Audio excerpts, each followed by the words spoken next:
Hi nerds, and welcome to the very first episode of NerdRage Reviews. I am reviewing Final Fantasy 15 on this episode. So what we're going to do is I'm just going to take you through the basic controls and how everything works.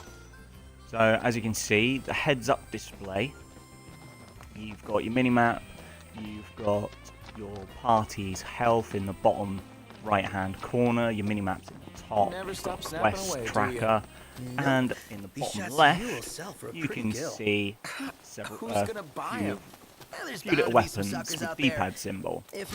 That basically means you press the correlating button, and you equip that weapon.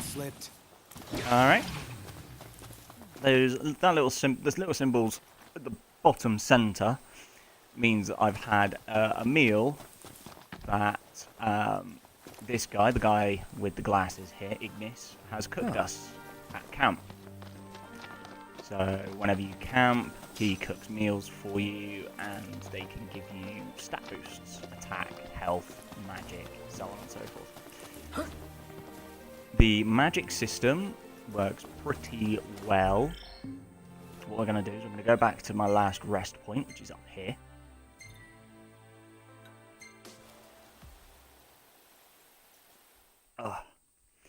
Now, while this is loading, I'm just going to go through an interesting fact. A lot of people have asked me why Final Fantasy is called Final Fantasy when there are so many of them.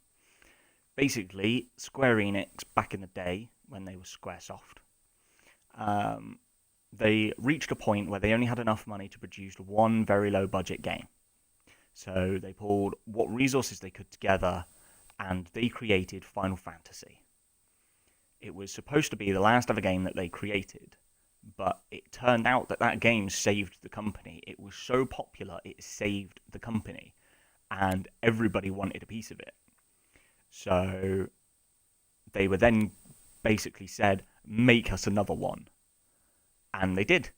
And from this day, it's been such a popular title from several different generations. I mean, I have actually played all of the Final Fantasy.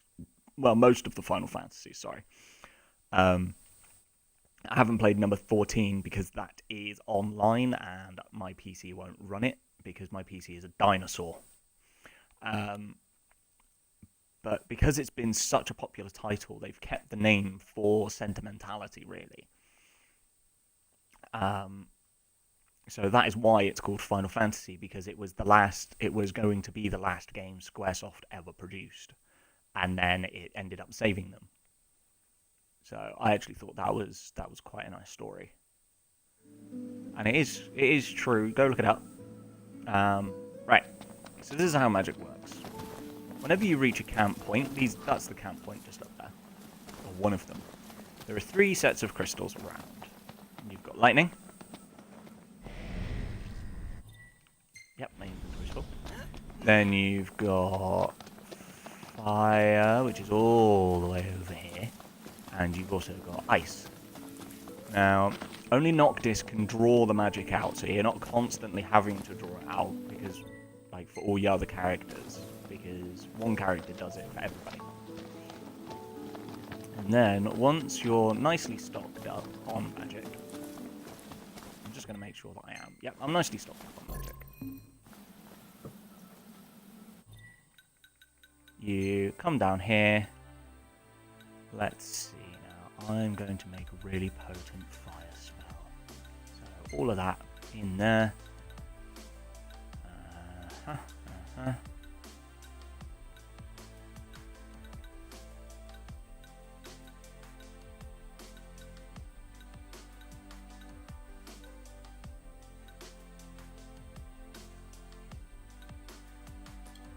I'm just trying to find a decent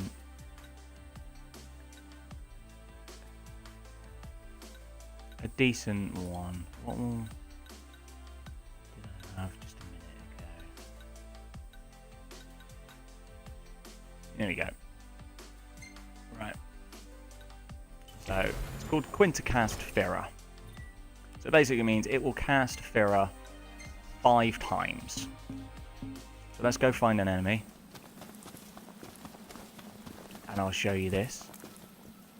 Basically, you're not massively reliant on magic like you were in some of the previous games. Man, that hurts. When it came to like healing spells and things like that, you don't necessarily need those anymore because you can block, you can evade, and so on. So your combat is a lot smoother. Oh, come on, where's there something to kill? There should be something to kill somewhere around here. Let's find. Here we go. Aha! There you go. You see these things? We can kill these things. Oh, they're not weak against fire. Oh. So you can target where you're gonna plant this spell by holding the button down. Alright. So all you got to do is just plop where you're gonna plant it and release, and there you go. And boom. One spell cast. So I'm just gonna put on that crossbow. I believe that's what I need here.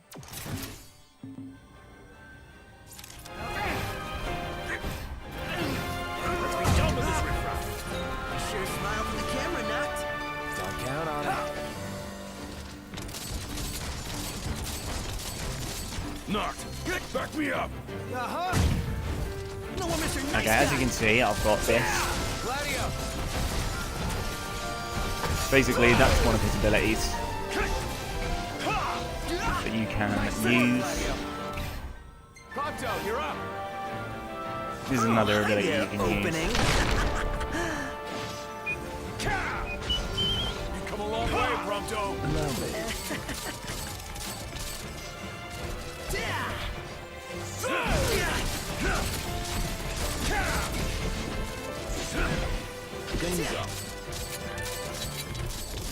That's it! So there we go. What's up, Iggy? I've come up with a new recipe. There you go. Look, every wait time to you try find it. stuff, he can actually, like meat and food, Ignis will actually come up with new recipes. So new meals that he can cook you when you go and camp. Another good feature is you won't over level for the area. So the more stuff you kill, the more experience you accumulate, but you won't level up until you reach either a rest point or a camp. So there are rest points in towns which will increase the amount of experience. Then lose the jacket. And there are campsites. Now the campsites don't give you more experience, but they allow you to cook food, which can give you stat boosts, which is definitely worth it. So I'm just going to run after these because I do like running after treasures. So the great thing about open world games is there is a lot to explore, and you normally get like side quests and treasure hunts and dungeon runs just for exploring, basically. So yeah, I hope you enjoyed this review of Final Fantasy 15. If not, I'm very sorry. But if so, do let me know. If you've got any ideas of what games you would like a review on, please let me know in the comments below. If you are following me on Twitter, Facebook and Instagram, then fantastic. If not, the links, or at least my usernames on there, will be in the description below, so you can just search me up and follow me. And you can stay up to date with what I'm currently working on and what Mrs. NerdRage is working on as well, because hopefully we're going to be doing some giveaways and competitions soon, so do keep an ear out for those. And thank you very much for stopping by. Bye, nerds.